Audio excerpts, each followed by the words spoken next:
Bonjour à tous et bonjour à toutes. Aujourd'hui, un nouveau conseil de lecture après une longue pause, puisque je crois que la dernière fois que j'ai fait un conseil de lecture, ça doit remonter à plus de 2 ans, il me semble. Et donc c'est le nouveau conseil de lecture qui est d'actualité pour remettre, on va dire, les choses en place au niveau de la propagande médiatique mensongère qui nous inonde 24 heures sur 24 depuis maintenant quelques semaines, concernant évidemment le problème actuel qui est l'histoire des Juifs, leur persécution en fonction du lieu et de la période historique, en particulier avec la cohabitation islamique.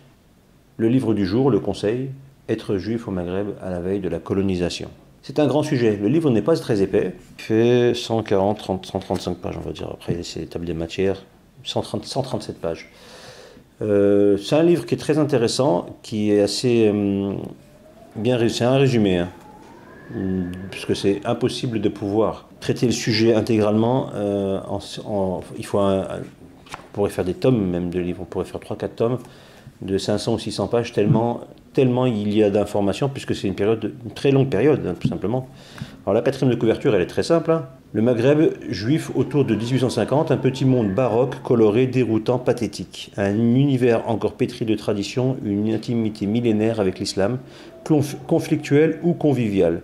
C'est cette société, ses valeurs, ses signes, son quotidien qui sont ici saisis, reconstitués, explicités, avant l'irruption fracassante de l'Occident et de sa fébrile modernité. Et l'auteur est Jacques Taïeb, agrégé de sciences sociales, ancien professeur d'histoire et de géographie, enseigne les sciences économiques et sociales au lycée La Fontaine à Paris. Il est l'auteur d'un ouvrage et d'articles sur le Maghreb et membre du comité de rédaction des Nouveaux Cahiers. La couverture, comme vous pouvez le voir là, il y a un intitulé derrière, l'atelier graphique document marchand juif en Algérie, gravure du 19e siècle. C'est cette image-là. Donc vous pouvez voir, c'est un mort, quand on imagine ça, c'est un arabe. Il est intégré à la communauté dans laquelle il vit. C'était ça, déjà la gravure, elle vous donne déjà une idée de l'histoire. Je vais aller directement au moment choisi, donc comme ça on va à l'essentiel. La dima n'implique cependant pas nécessairement un statut sanglant ou inhumain. En fait, elle sera appliquée de manière très variable dans le temps et dans l'espace sur un long millénaire.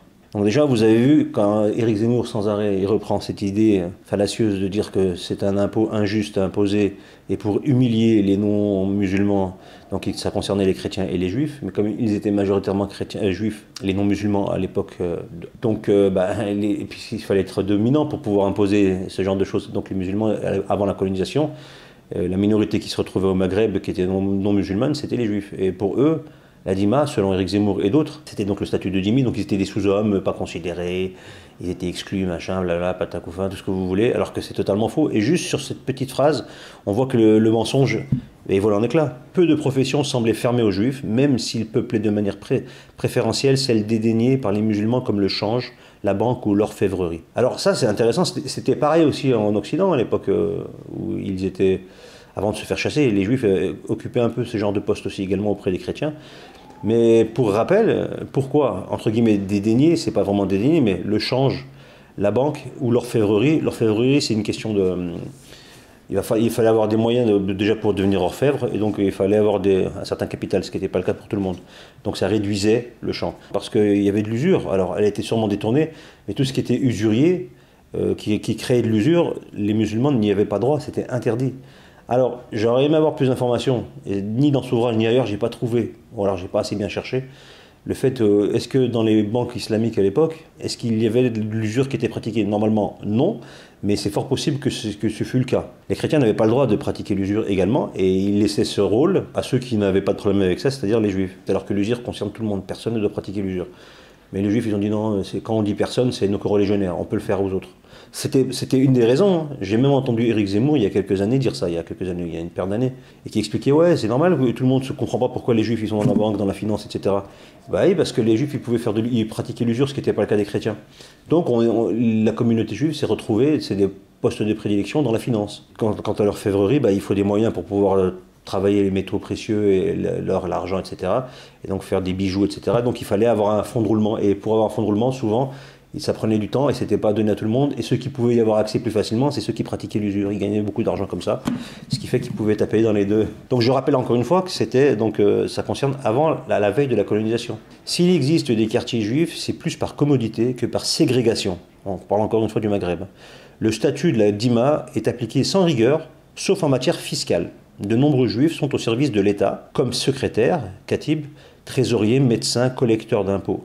Des carrières prestigieuses se nouent comme celle de Yaqub ibn Kilis, qui deviendra vizir au Caire après sa conversion à l'islam et conservera de bonnes relations avec ses coreligionnaires.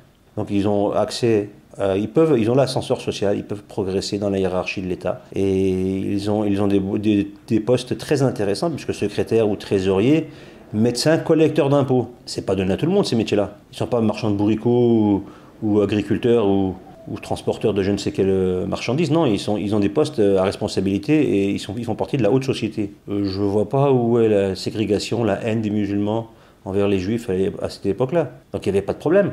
Pas de racisme, pas de haine viscérale. Siècle obscur. La tourmente almohade.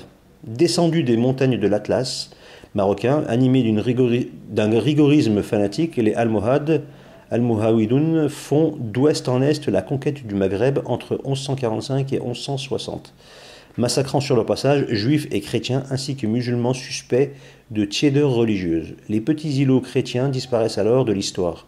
Quant aux juifs, ils sont contraints à des choix dramatiques, la fuite vers l'Occident chrétien ou vers le Mashraq, ou le maintien sur place dans des conditions périlleuses. Les autorités exercent en effet des pressions constantes et menaçantes pour les faire abjurer. Vers 1165, la conversion semble devenir obligatoire. Beaucoup passent alors à l'islam pour sauver leur vie, et officiellement le judaïsme cesse alors d'exister jusqu'au début du XIIIe siècle.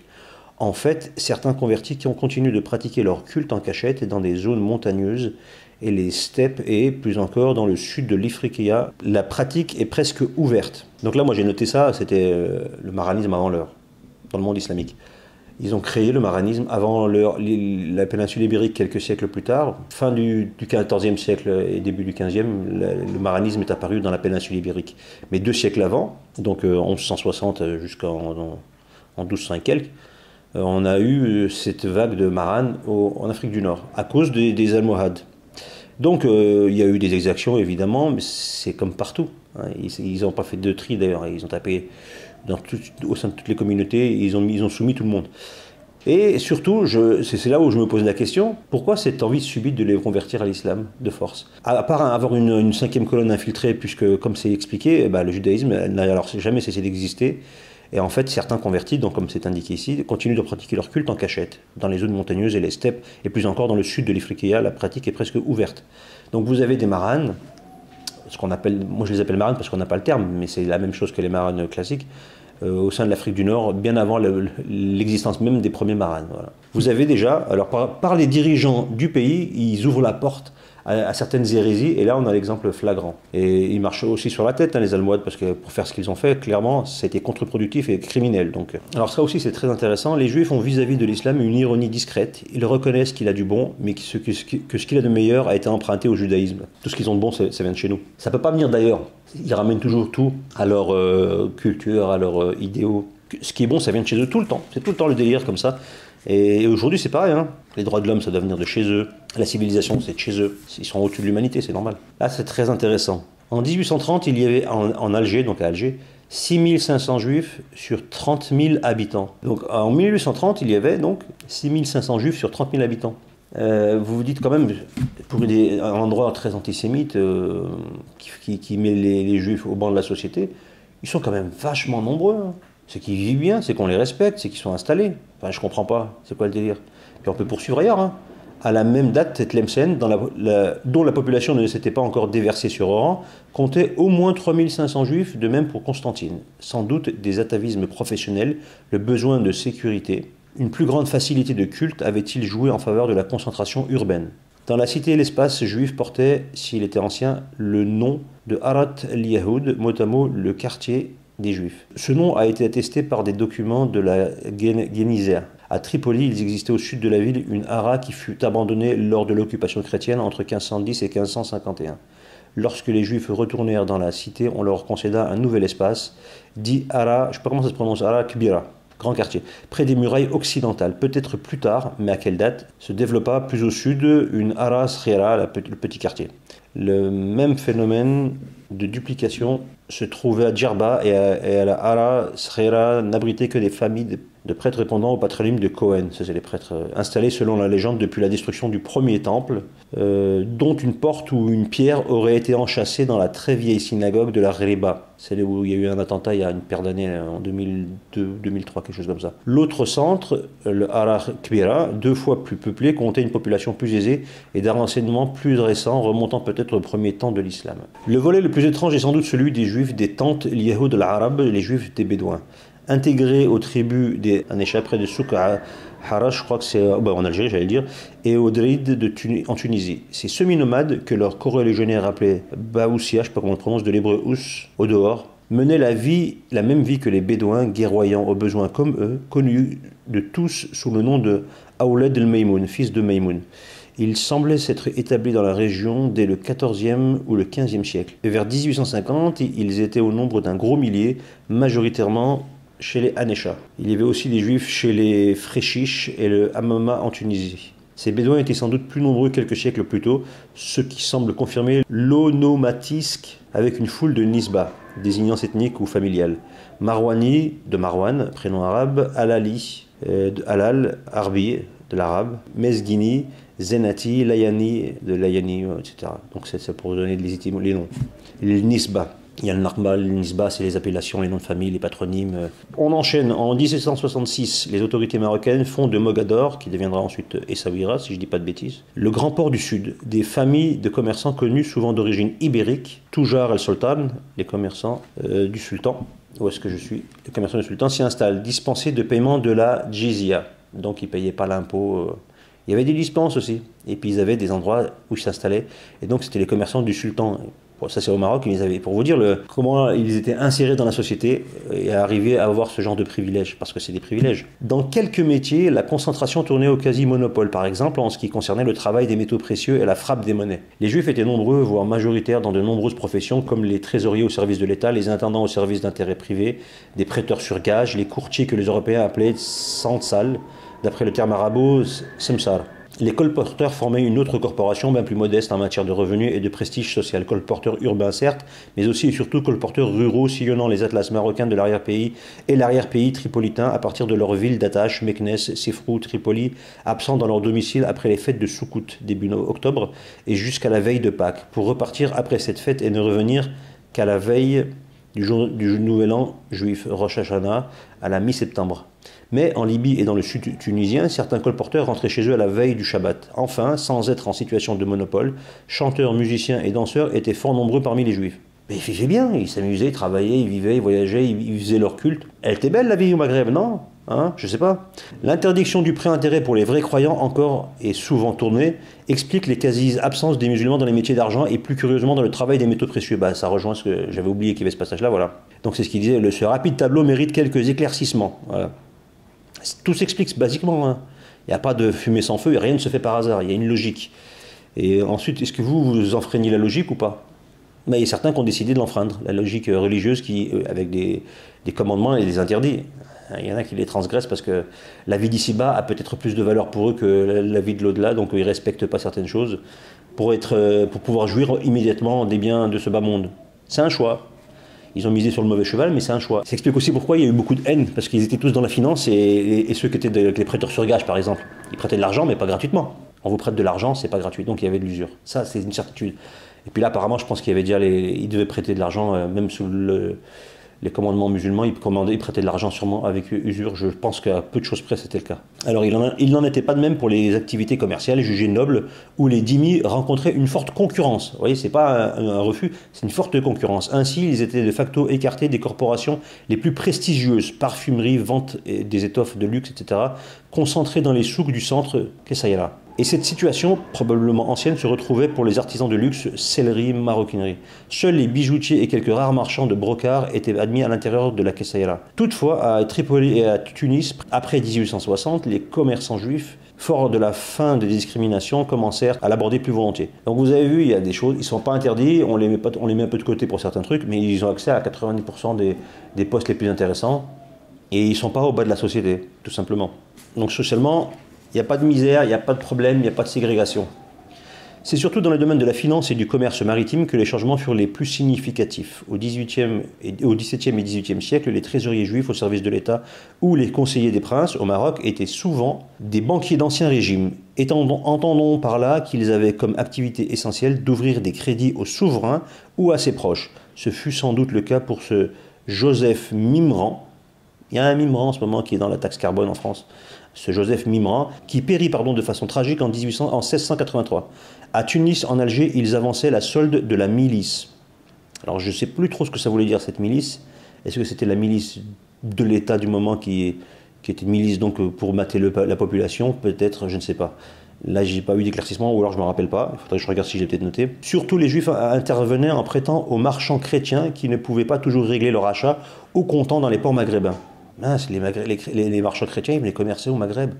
Je croyais qu'on les dépouillait, moi. Selon la légende bien comprise. Il y avait les barbaresques qui les dépouillaient en Méditerranée. Et là, non, apparemment, ils venaient non seulement acheter des marchandises au Maghreb, en fait, il y avait des marchands au Maghreb, ils vendaient des produits. Il y avait une civilisation au Maghreb. C'était pas des arriérés. Ah bon? Et en plus, ils n'avaient pas toujours de l'oseille, parce qu'ils achetaient, et puis ils avaient acheté plus que ce qu'ils n'avaient comme argent. Et donc, ils arrivaient à se faire prêter de l'argent. Donc, avec usure, évidemment. L'intérêt semblait en être de 2 à 3% par mois lunaire au XVIIe siècle. 1,5% au début du XIXe siècle dans l'est du Maghreb. Ces prêts étaient remboursés en Europe, souvent à Livourne, au correspondant du prêteur. Parce qu'ils avaient des réseaux, les Juifs du Maghreb. Ils avaient des réseaux dans tout le bassin méditerranéen. Ils avaient des corolégionnaires, des cousins, des frères, des sœurs, enfin ils avaient la famille. Ils voyageaient. C'est une réalité, c'était comme ça. C'est comme ça qu'ils avaient un réseau et qu'ils pouvaient négocier avec différentes nations. Ils étaient impliqués dans tous les commerces de tout le monde, voilà, tout le monde. Ils étaient les intermédiaires. À côté des juifs, il existait aussi des prêteurs chrétiens, voire musulmans, utilisant des prête-noms. Bien sûr que ça existait, ça aussi, évidemment. Ces taux d'intérêt relativement élevés s'expliquaient par les risques encourus par les créanciers et la rareté du numéraire. Voilà. Dans l'organisation de la course, donc on parle de la piraterie, la course, mais la course, c'est légal. C'est-à-dire que c'est les États, ils déclarent la guerre à un pays, et une des armes qu'ils utilisent pour faire cette guerre, c'est les pirates. Voilà. Ils ont le droit, c'est comme ça, et chaque pays faisait ça. Les Européens, ils n'ont rien à envier à personne. C'est sans doute les meilleurs au niveau de la course, et de la piraterie tout court déjà. Donc dans l'organisation de la course, le rôle des Juifs, surtout livournais, à Tripoli, Alger, Tunis, sans être monopolistique, était fondamental. Ils rachetaient les cargaisons, les revendaient sur place ou plus souvent en Europe. Ils avançaient la rançon des captifs chrétiens, à charge pour les proches de ces derniers de rembourser l'ami de Livourne, entendons par là le correspondant du prêteur. J'en avais parlé, je me suis servi de ces informations dans mon ouvrage quand je parlais de la conquête de l'Algérie. J'ai un chapitre sur la conquête de l'Algérie, j'en ai parlé et je me suis basé sur des sources. Voilà.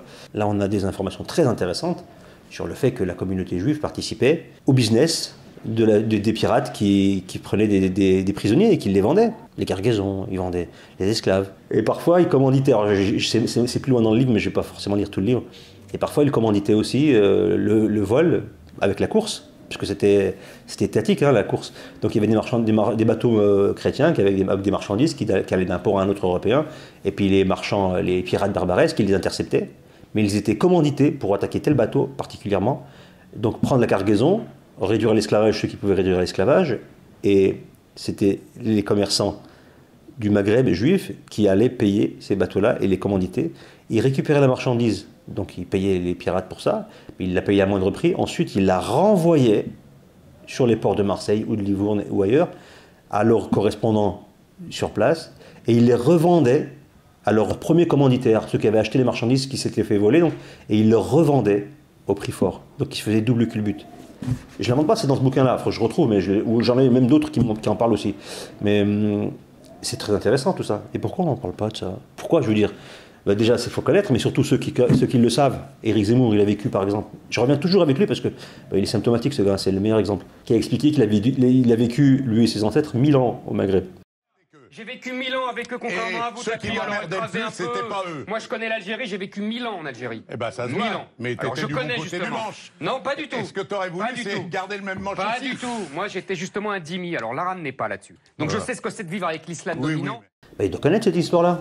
Ses ancêtres ont peut-être tapé dedans, je sais pas. Au Maroc, le tableau, quoique différent, est toujours lié à la pénétration européenne. Le petit groupe de Tudjar el-Sultan, les négociants du sultan de Mogador, comprenait 39 personnes, dont 10 musulmans, 5 européens et 24 juifs au milieu du 19e siècle. faisant fructifier l'argent du monarque et permettait à ce dernier de freiner la mainmise des négociants venus d'Europe sur le commerce chérifien. Le sultan avait en effet barre sur ces tudjars qui étaient en même temps ses débiteurs et ses obligés. Ces activités, nées au XVIIIe siècle, épanouies au XIXe siècle, firent la fortune des familles Afriat, Koriat, Akoka, El Maleh et surtout Korkos. C'est tous des noms de juifs du Maghreb, du Maroc. Donc ils existent toujours. El Maleh, est-ce que j'ai besoin de vous le dire? Majoritairement, ils étaient juifs. Et les musulmans étaient minoritaires. Et 5 Européens, ça sous-entend probablement des chrétiens. C'est très très intéressant ça. Ils fructifiaient l'argent du monarque, donc ils se faisaient un petit billet aussi. Très intéressant aussi ici, là. Je ne l'ai pas noté, je ne l'ai pas souligné, mais en général, c'est en lien avec ce qui est en dessous. L'autonomie libéralement consentie par l'autorité musulmane était un fait ancien et significatif. Voilà, c'est clair, il n'y a pas besoin de tourner autour du pot. Le Sheikh al-Yahoud, le cheikh des juifs, exerçait le pouvoir. Et regardez bien comment on l'appelle. Exercer le pouvoir séculier dans chaque localité. En principe, coopté par les notables, il était trésorier du service de l'État. Il y jugeait au pénal les délits commis par ses coreligionnaires contre d'autres coreligionnaires, sans pouvoir cependant prononcer la peine capitale, privilège régalien, et faisait appel à la force publique pour exécuter ses jugements. C'était lui enfin qui percevait la jizya et en fixait le montant pour chacun. Donc par rapport à la communauté juive évidemment. C'est magnifique ça. El Sheikh al-Yahoud, parce que c'était le langage arabe, donc ils utilisaient le langage, ils étaient intégrés, ils s'appelaient comme les musulmans, Sheikh. Mais ils pouvaient être, cette peine jugée par la communauté juive entre elles, par rapport à des sanctions qu'ils devaient imposer à leurs concitoyens, à leurs coreligionnaires plutôt, c'était l'État, donc les musulmans, qui l'appliquaient, mais en lien et en accord avec leur réglementation religieuse. C'était même eux qui fixaient donc, le montant de la dîma, la jizya. C'est incroyable, c'est même eux qui la collectaient. Ils étaient torturés et minces alors. Je pense qu'ils vivaient bien au Maghreb. Ils vivaient très bien. Dans les villes existait un tribunal rabbinique, Beit el-Din, déterminant le licite et l'illicite en matière religieuse par la promulgation d'ordonnances que l'homme de la rue nommait fatwa, par analogie avec leur équivalent islamique. Tiens donc. Le tribunal jugeait au civil ses coreligionnaires, cherchait plus à convaincre qu'à sanctionner et ne faisait appel qu'en dernier recours au cheikh ou au caïd pour l'exécution des sentences. Ça complète ce qui était dit avant. Incroyable, ils appelaient ça des fatwas. Parce que maintenant, quand on entend une fatwa, c'est quelque chose de mauvais, c'est rétrograde, c'est criminel et c'est barbare, vous voyez. Alors que c'est un avis religieux, une fatwa, une ordonnance. Et c'était tous les mêmes termes, hein, comme ils disaient par analogie à leur équivalent islamique. Et depuis, ça a changé. Il arrivait fréquemment, enfin, que des partis portent leurs différends devant l'amine, le syndic, ou syndic plutôt, de leur corporation, juge musulman sévère mais équitable. À la fin du fin, au bout du bout, en vrai de vrai, comme diraient les Jones, il fallait aller voir s'il y avait un gros litige et qu'ils n'arrivaient pas à juger entre eux, ils allaient voir le juge musulman qui était sévère mais équitable. Parce qu'il était neutre, et donc il jugeait entre eux leurs affaires, il n'y avait pas de parti pris, et donc il allait sanctionner, parce que c'est l'islam qui demande ça, d'être juste, et pas de faire de l'arrangement ou de la corruption, mais équitable. Moi j'aime bien détruire le mensonge par des faits comme ça, factuels. Alors après on peut remettre en doute ce qu'il dit, hein, mais je veux dire, le cursus du bonhomme, il est quand même, il sait de quoi il parle. Dysfonctionnement et conflit. Société opprimée, la collectivité par la force des choses était soumise aux pressions des autorités islamiques. Quand on a vu ce qu'il y a eu, c'est pas de l'oppression, mais bon, il est quand même, sur ces points-là, il va donner son point de vue, ce qui est normal. Il parle d'un statut qui est le sien, c'est normal. Ces dernières se faisaient généralement un devoir de ne pas intervenir dans la vie intérieure des communautés, sauf en matière individuelle, en vue d'obtenir des passe-droits ou des privilèges pour ses clients. Donc concrètement, cela aboutissait à dispenser de la jizya des individus généralement aisés et influents, phénomène souvent attesté au Maroc. En conséquence, la charge fiscale en pesait plus lourdement sur le reste de la communauté, provoquant fulmination, impuissance et gémissement, phénomène là encore attesté au Maroc. Autre dysfonctionnement, la violence des plaideurs, perceptible en Alger à la fin du XVIIIe siècle, quand une des parties mécontentes d'un jugement du tribunal rabbinique menacée d'un recours aux tribunaux islamiques, voire d'une abjuration menace parfois suivie des faits. En fait, les juges musulmans embarrassés, réticents à appliquer la loi islamique à des juifs, renvoyaient souvent des plaideurs devant leur propre juridiction. Là, on a un cas de figure assez étrange où, pour vous dire, ils étaient tous dans le même lot, ils s'arrangeaient, musulmans et juifs, entre eux, quand il y avait un intérêt. Je parle du pouvoir, évidemment. Donc, ils arrivaient parce qu'ils avaient un intérêt par rapport à un business, à une affaire. C'était de la corruption, hein, tout simplement. Ils arrivaient auprès de certains juifs qui étaient influents à leur faire passe-droit de la jizya, etc., pour leur dire avantage-moi sur tel ou tel business, etc. Ce qui fait qu'il y en avait qui avaient probablement plus d'argent, puisque c'était des gens influents, par rapport au reste de la communauté juive. Ils étaient dispensés de la payer et le poids pesait parce qu'il y avait une somme totale à verser. Hein. C'était ça l'impôt. Il était général et après il fallait le diviser par les individus. Et c'était les rabbins qui définissaient ce calcul-là. Et donc là, quand vous avez moins de monde qui le paye, surtout ceux qui ont les plus gros payeurs qui ne la payent pas, parce qu'ils étaient dispensés de la corruption, tout simplement, avec les autorités islamiques qui étaient d'accord. Et c'est le poids de la charge totale qui était... Donc, ils revenaient à être payés plus cher, puisqu'ils étaient moins nombreux à le payer. Et ça pesait lourd. Donc ils n'étaient pas contents. Déjà, il y avait cette corruption-là. Donc les embrouilles, etc., ils ont toujours été en train de faire du business, les communautés juives influentes, avec le pouvoir, tout le temps. Ils étaient en collusion, parfois, ils étaient tellement en embrouille, tellement ils n'étaient pas d'accord, ils devaient s'entuber entre eux, tout simplement. Ils avaient tellement les boules, certains, ils étaient prêts à aller voir les musulmans pour qu'ils les jugeaient entre eux. Et les musulmans, ils avaient du mal à juger des juifs avec les lois islamiques, ils ne pouvaient pas. Et ça faisait des conflits. Il y en a qui abjuraient, ils étaient prêts à quitter le judaïsme parce qu'ils étaient injustement jugés, etc. Ils étaient peut-être volés, dépouillés, etc. Vous voyez, Magouille et compagnie, c'est bien la preuve qu'ils étaient bien installés. Ils pouvaient faire du business et des carottes. Magnifique. En Europe, ils ont réussi à faire mieux. Hein. Ils réussissent à faire taire tout le monde. Ils ont toute la presse pour pouvoir faire parler. Ils arrivent à avoir un seul son de cloche. S'il n'y a pas de corruption là-dedans, je ne sais pas ce que c'est. Mais ça a toujours été comme ça, là où il y avait du pouvoir et de l'argent. Et soit ils se sont affiliés avec les dirigeants, et la corruption est passée par là. Et après, chacun gagnait ce qu'il voulait. À Djerba, à la fin du XVIIIe siècle, on prisait fort la kabbale et l'occultisme. Au rebours de Tunis, et on comptait de nombreux kabbalistes, dont Ramin Houri et Isaac Haddad. C'est intéressant de savoir ça. À Tripoli, des juifs tentèrent de moderniser l'enseignement hébraïque pour éviter que les jeunes juifs aisés ne fréquentassent des écoles non juives comme cela se faisait à Tunis. On ne se mélange pas, c'est interdit pour certains, encore une fois. Ils avaient le luxe de se dire non. On ne veut pas qu'ils fréquentent des écoles en dehors de nos communautés. Mon Dieu, que c'est pas laïque tout ça. Et le laïcisme n'existait pas en terre musulmane. Ni en Europe d'ailleurs à l'époque. Hein.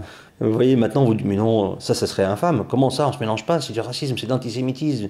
Donc ça existait ça aussi, il faut pouvoir en parler. Parfois, souvent, un petit peu quand même. Le quartier, c'est intéressant. L'existence d'un quartier juif était une constante ancienne, déjà évidente au temps de la Guénésia. Cette forme de ségrégation n'était pas toujours imposée par les autorités. On se regroupait surtout pour des raisons psychologiques et de commodité, présence des lieux de culte, des boucheries rituelles, etc. Ah bah voilà, mais c'est courant ça en fait, on le sait depuis toujours. À la base, c'est très rare qu'il y ait eu des quartiers juifs de force. C'était très rare. D'ailleurs, il y a souvent qui se mettaient dans les quartiers juifs pour ne pas se mélanger parce qu'ils jugeaient les goïms impurs. Mais c'est une réalité. Et donc, ils se réunissaient entre eux et ils se mettaient loin des communautés autres. Et donc, à la fin, ils finissaient par être entre eux dans un quartier. Alors, c'est arrivé qu'il y en ait eu de force, mais c'est très très rare. Au XIXe siècle, le quartier juif appartenait à plusieurs types. Les uns étaient des espaces clos, délimités par des murs et des portes, fermés la nuit comme de nombreux mellah marocains. À Tunis, vers 1850, le hara, ou je ne sais pas si on dit hara ou hara, je ne sais pas comment on dit, et l'espace qui lui avait été annexé au XVIIe siècle et au XVIIIe siècle avait des portes, mais semble-t-il pas de murailles. L'existence de portes n'était d'ailleurs pas nécessairement discriminatoire. En effet, il n'était pas rare dans les médinas que les souks fussent séparés de nuit du reste de la cité par des portes fermées. Dans l'esprit des autorités, la ségrégation obéissait à plusieurs mobiles. Séparer les dhimmis des vrais croyants, certes, mais aussi mieux assurer la sécurité des premiers. Parfois, comme à Tunis à la fin du XVIIIe siècle, l'enfermement fut consécutif à la crise du logement. Je ne vais pas recommander ce que je viens de lire parce que c'est suffisamment clair. Donc vous voyez, ça nuance bien les mensonges qu'on a régulièrement sur tout un fantasme qui a été véhiculé, tout simplement. Par ailleurs, et surtout, dans les bourgades, Qaria, le quartier, Qaria c'est une ville, Qaria, c'est plus les villages, etc., les bourgades, pourquoi pas. Le quartier juif, s'il existait, n'avait ni mur ni porte. On trouvait même les rues où coexistaient musulmans et juifs, mais sans jamais habiter les mêmes immeubles par accord tacite. C'est des choix, c'est des volontés, c'est des envies, c'est des besoins. Il n'y a rien. Ça, c'est dans les petites villes, parce que ça pouvait être fait dans les grandes villes, c'était plus complexe, donc il y avait des murailles, il y avait des portes, comme expliqué. Et une fois que c'était plus modeste au niveau taille, eh bien, tout le monde vivait ensemble, tout le monde se mélangeait. Mais ça, tout le monde le sait, ça. Il n'y a qu'en Occident qu'on a réussi, avec la propagande sioniste, à nous inventer un mythe et un antisémitisme musulman. C'est juste incroyable. Intimité, convivialité, c'est intéressant tout ça. Le musulman bien né, le citadin, même d'humble condition, est courtois même avec un juif. Sa courtoisie est toutefois soigneusement dosée et codée. Dans l'est du Maghreb, par exemple, il ne lui donnera jamais du sidi réservé aux vrais croyants si lui est socialement inférieur. Il l'appellera Arfi, mon patron. Dans le meilleur des cas, un Israélite âgé et respectable sera gratifié du titre de Rabbi, rabbin. Le voisin ou l'ami musulman accepte sans état d'âme d'être associé aux fêtes juives. en recevant les assiettes d'azim et de gâteaux qu'on lui adresse à la clôture de Pécha, de Pâques. Il répond en remplissant ces mêmes assiettes des meilleurs fruits de saison, à moins qu'il ne prenne l'initiative de les adresser le premier dans l'attente des azim. Il ne dédaigne pas de recevoir un juif chez lui, il le reçoit dans une petite pièce attenante au vestibule, le skifa, sans le laisser pénétrer plus avant, exactement comme il le ferait pour un musulman. Il semble donc que le juif du commun soit perçu comme moins méprisable que le colporteur ou le musicien juif reçu, eux, par des femmes dévoilées. Vous voyez le rapport, ça n'a rien à voir avec la religion. Absolument rien à voir. Et en plus, c'est comme ça, c'est par rapport au statut et au comportement de la personne, le statut social, mais surtout de ce qu'il représente humainement. Les colporteurs, les musiciens, etc., c'est des gens, comme en Europe, hein, ils sont plus... ils sont suspicieux, on les fréquente pas de la même manière, on pense qu'ils sont douteux. Donc on a, sans les chasser ou quoi, on les prend, on les considère d'une manière différente, donc on les rencontre, on les reçoit d'une autre manière, c'est tout. Mais pourtant tout va bien alors. À Mogador, les négociants juifs au service du Marzen entretiennent les rapports les meilleurs avec les dignitaires de la cour. Ces derniers, d'après les lettres en arabe dépouillées par Michel Abitbol, traitent ces négociants tout au long du 19e siècle quasiment comme des égaux, sans la politesse soigneusement dosée qui était la de mise avec les dhimmis. Au-delà des clivages confessionnels, on sent percer comme un esprit de corps une forme de solidarité de classe. De tous les exemples qui précèdent se dégage un vif sentiment de proximité culturelle entre les deux populations, un vaste espace de convivialité individuelle campant des relations judéo-arabes, un tableau ambigu tout en nuances et en codes, etc., etc., etc. Il y a beaucoup à dire. Et je vais finir là-dessus. Conversion, c'est intéressant peut-être ça aussi, je ne me rappelle plus trop de ce qui a été dit là-dessus, mais ça reste toujours intéressant. En règle générale, les convertis à l'islam rompaient les ponts avec leurs anciens coreligionnaires et ces derniers s'empressaient de les oublier. Donc chacun, dès qu'il y avait un juif qui se convertissait, il y avait une fracture qui se faisait, et chacun restait au sein de sa communauté religieuse évidemment. Encore que les juifs qui avaient perdu un membre de leur communauté, donc comme explique ici, ils s'empressaient de les oublier, donc ils communiquaient peut-être plus avec eux, je suppose. Quant aux musulmans, en dépit d'une certaine méfiance, ils finissaient le temps aidant par les accepter socialement, encore que souvent, au détour d'une phrase parfois plusieurs générations plus tard, on fit sentir aux descendants des convertis qu'on ignorait rien de leurs origines. Ces règles toutefois souffraient de nombreuses exceptions et il n'était pas rare que des convertis continuassent d'entretenir quelquefois de bons rapports avec leurs anciens coreligionnaires. Sans que l'on puisse citer le moindre chiffre fiable, il est certain que les conversions à l'islam furent nombreuses au cours du long millénaire de coexistence. Donc vous voyez, il n'y a pas de guerre, chacun est converti, on peut couper les ponts, peu importe. Ça se fait encore aujourd'hui, quand un musulman, quand un chrétien ou un non-musulman de souche en France, il devient musulman et se convertit, souvent il a des gros problèmes avec sa famille, il coupe les ponts pour certains. Et les exemples ils existent, ils sont à l'appel. Je ne dis pas que c'est bien, je ne dis pas que c'est mal, ça existe. Et ça existait dans d'autres communautés à travers l'histoire. C'est comme ça. Donc pas plus, pas moins qu'ailleurs. Elle est où la haine des juifs là-dedans? Elle est où? Comme disait Christophe Maé, il est où le bonheur? Il est où? Elle est où la haine? Elle est où? Elle n'est pas là, pas là. C'est Vianney qui disait ça aussi. Et lui, il n'est pas là, pas là. Tant mieux qu'il n'est pas là. Je charrie, j'aime bien Vianney. Surtout quand il ferme sa bouche. Le terme goïm, tiens, on parle de goïm, ça me rappelle des choses gentilles, était réservé depuis des temps immémoriaux aux non-juifs, les plus familiers, les musulmans. Voilà, on appelait les musulmans les goïms. Je vais te reprendre au-dessus parce qu'il manque le bout. Les chrétiens dans la cité. Le chrétien dans la cité. Il n'était pas un inconnu dans les ports ou les grandes villes. On y croisait marins, commerçants, consuls, esclaves, etc. Mais leur nombre avant 1800 était limité et leur présence souvent fugace. Comme les morts, les juifs les appelaient Roma. On l'appelait Romi, ou plutôt, je ne sais pas comment ils prononcent ça. Ou Nasara, ce qui veut dire les chrétiens. Le terme de goïm, gentil, était réservé depuis les temps immémoriaux aux non-juifs, les plus familiers, les musulmans. Donc le mot goïm, il concernait vraiment les musulmans. Ensuite, c'est devenu les goïms en Occident, évidemment. À la base, les musulmans étaient considérés comme goïm. En fait, les chrétiens, on les appelait Romi. C'est comme ça qu'on les appelle encore. Hein. C'est pour dire les Roms, c'est par rapport à Rome. Alors, il disait Romiyun, c'est pluriel, et Nasara, qui veut dire chrétien. C'est-à-dire la suite, le contexte commence à se modifier dans les premières décennies du 19e siècle. En Algérie d'abord, où par dizaines de milliers s'installent Maltais, Espagnols, Provençaux et Languedociens. Oh là là, dis donc, des migrants. Mais les rapports avec les Juifs ne s'aigriront qu'après 1870 pour des raisons plus politiques que religieuses. L'accession de ces derniers à l'égalité des droits battait en brèche la logique coloniale. Les Juifs indigènes, colonisés, ne pouvaient pas, par définition, prétendre à cette égalité. C'est dans cette optique qu'il faut comprendre l'antisémitisme passionné des colons d'Algérie. En Libye, les Européens, si l'on en croit Mordechai Cohen, auraient été vers 1906 près de 3000, majoritairement italiens et majoritairement concentrés à Tripoli. Ces chiffres paraissent cependant surestimés. Les rapports entre juifs et italiens à cette époque ne paraissaient pas avoir été mauvais. À Tunis, depuis des générations, vivait la dynastie de commerçants français, Ventre, Monge, Rousseau, Boeuf, etc. C'est leur nom de famille. Et ceux qu'on appelait les... Je vais essayer d'arriver à tourner cette page. Et ceux qu'on appelait les tabarquins, de l'italien tabarchin, je pense que ça veut dire quelque chose de particulier, parce qu'ils avaient vécu jusqu'au XVIIIe siècle dans la péninsule de Tabarka au nord du pays. Ces tabarquins, Gandolfo, Traverso, etc., étaient d'origine génoise et formaient en quelque sorte le volet chrétien de la bourgeoisie italienne, l'autre étant constitué des juifs livournais italianisés.